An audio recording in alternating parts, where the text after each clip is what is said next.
Hello and welcome. Today we're going to be talking about, are your fears keeping you spiritually stuck or blocked? So what that could feel like is stuckness. If you feel like you've just sort of been in this plateau and like stagnant energy, you feel like your life isn't really moving forward, it's just kind of like stuck somewhere. It might mean that you're finding yourself not even like acknowledging the spiritual tools you do have. So like if you have decks of cards, maybe you're not even using them. If you have a pendulum, you're not even looking at the pendulum. Maybe you were into meditation. You don't have to be, but maybe you were, and then you just stopped it. It could even be like for me, when I go on a walk, that is a big meditative thing for me when I'm just walking.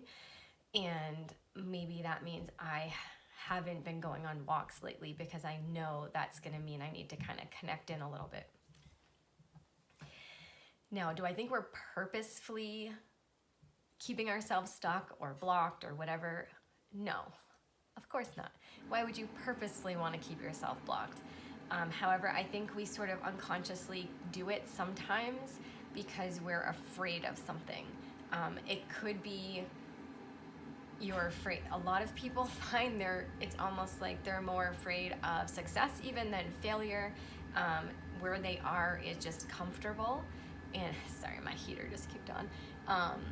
And it just feels comfortable, and your body like kind of likes that comfort. But spiritually, our spirit likes forever expansion, right? With, of course, some like respite and rest in between. It could also mean that you aren't tapping into your intuition at all. You're not checking in with your body about how you feel. You're not really maybe even being present in your body. Maybe you're really just using your mind. So those are some things how it might show up for you. Now, fears you could be holding could be that success fear and other fears about just life in general. However, we can have a lot of fears literally tied to spirit. So one thing I like to do is look back as a child. What were you afraid of? Like, I was terrified of the dark as a child. I didn't work through, I wouldn't say I'm like fully cured.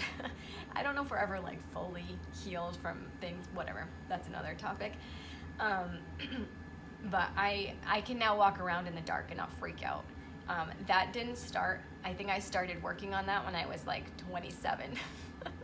One of my 37 now. So it's been like a 10-year on purpose journey just for me to not be scared of the dark. And that stems from probably a few things. Childhood, definitely. I was afraid of what I would see in my room, for sure. And then I think a lot of our fears that are tied to spirit, whether it's fear of the dark, whether it's fear of seeing things, whether it's fear of hearing things, whether it's fear of picking up entities, causing energetic harm to you or your family, whatever your fears are, I think a lot of them are rooted in childhood, but I also think a lot of them can be rooted in past lives. So think about that. Feel into that. Maybe you already know kind of most of us that if you're watching this video, you've been some sort of, I'm going to use the term witch. That could mean healer, midwife, worked with plants.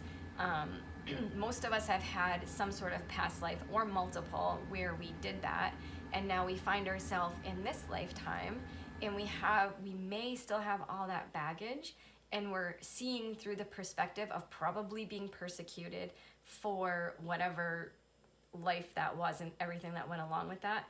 And it's like your soul is like, you're not safe if you're communing with nature. You're not safe if you're playing with your cards. You're not safe if you're trying to open your third eye. Whatever it is, it could be past life related also. If you are worried about entities, by the way, I will put the link in the bottom. I have two short recordings where one calls in your team of light and the other one speaks directly to the entity, the earthbound spirit, if you will, and it can release entities from yourself or your home. I'll put that down below. And then a big thing really, I think, is just one, noticing it. Do you already know of this fear that you're holding? When I said, is it a past life? Are you like, oh, that feels right? Sometimes just becoming aware of what it is can shift, just can start shifting things energetically for us. The other thing I didn't mention is religious, I don't want to say religious trauma, but religion can definitely play a part in this, whether if it's religious upbringing from this lifetime where there were certain rules that you had to follow or this would happen, or something someone told you. I've heard people say like using tarot cards is like from the devil and it will like send you to hell for eternity. Now, even if you don't really think you believe that, but you were told that, especially if you were told that as a child, that's still probably living somewhere in your body. So just getting honest with yourself about what maybe your fears might be. It's also totally fine if you don't know what they are. And then I would say the tip to try to move this forward would be to really just ask yourself, check in with your body. So not your logical mind, just checking in with your body. Where am I feeling this? So, because sometimes intuition also feels like fear. It's like, are we getting the intuition, to not go on the trip because I'm afraid of something and I want to stay safe? Or am I getting the intuition to not go on the trip because the trip isn't aligned? It can be very confusing trying to navigate that, but one thing that can help us get more used to it is really just getting present in your body. So like taking 3 deep breaths, maybe putting your hand on your heart or wherever, like prayer position, and just asking like, okay, where in my body is this? Is this fear? Is this intuition? And just even when you don't have something you're afraid of, just feeling into your body and feeling kind of what's activated right now. A lot of times, if our like lower half is activated, you're feeling like that's where the pain is, or that's where the energy is, or you're seeing that kind of the red color. That could be, doesn't mean it is, more focused, more of a fear response. And then my guides had told me that in the, I was asking for a tip for you all, in the top, if it's more like your top of your body is where you're feeling the activation or the energy, or you're seeing like maybe the purplish kind of color, maybe that is leaning more towards your intuition. But you're not gonna be great at it the first time.